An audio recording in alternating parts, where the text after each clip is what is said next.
Hello and welcome back to another episode of Daily Update, regular update, as I haven't been super on the daily part of it, but a regular update of the Utah real estate market.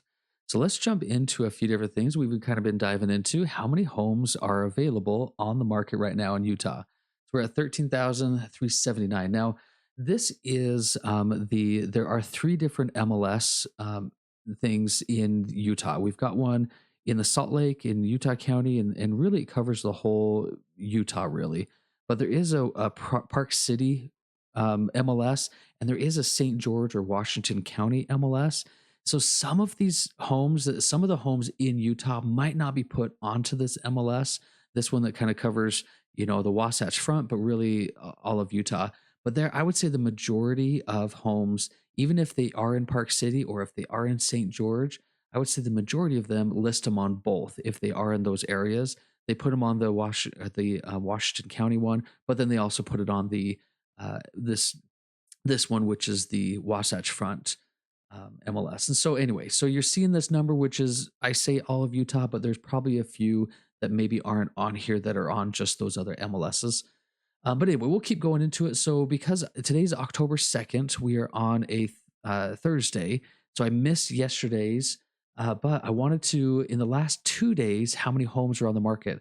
I've usually been seeing 300 homes come on the market within just one day, but this is 2 days. So we have a little bit less that has come on recently this week, with yesterday at 223. So really Monday and Tuesday, we're only in the hundreds that actually came on the market.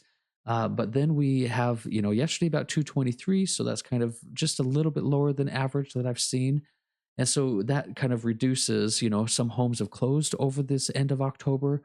And so that's why we've seen the little bit of reduction here, as far as how many homes are coming on the market and how many homes are going off. Let's go into, I was looking at this one. So now that we are done with October, we're starting to get some closings in October. In September, this is kind of more how many homes that we actually had during the month of September. And so, yes, there's a little bit of reduction from the last few months, but that is very typical in September. We have, in the 33, 34, 35, and then we got 31 in that last year, September. So it's kind of very typical to get a little bit less in September. It's just as that time, and then we'll probably see a little bit less more in October, November, December, as we get through the winter months. So very typical, very average, and where we're at. The price per square foot's been staying kind of steady the last few months.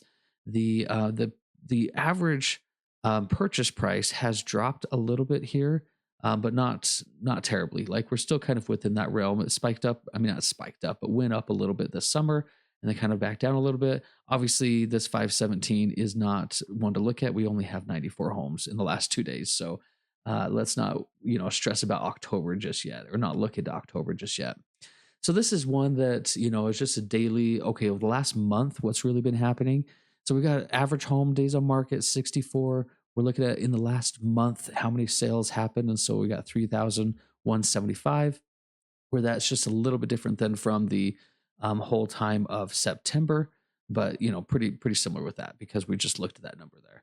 As far as the mortgage, the interest rate, and I do like to look at this one basically because it's the 30-year fixed, and this is obviously the average. This is not necessarily what you would get. You could be able to buy down your rates. It could be able to get a little bit lower.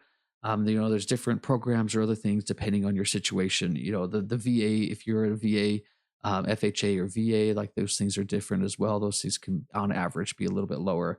So, but I just kind of looked at the very average 30-year fix. That's just where I'm just like, all right, where are we at with that one? And then I adjust things in my head as far as the different scenarios for my clients. But we've really been staying very steady in the last really week. And so it's just been, we're sticking around that 3.6, or sorry, 6.37.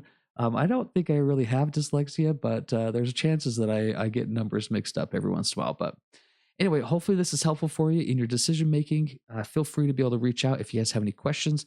I keep looking at my screen, but I should look here at the camera.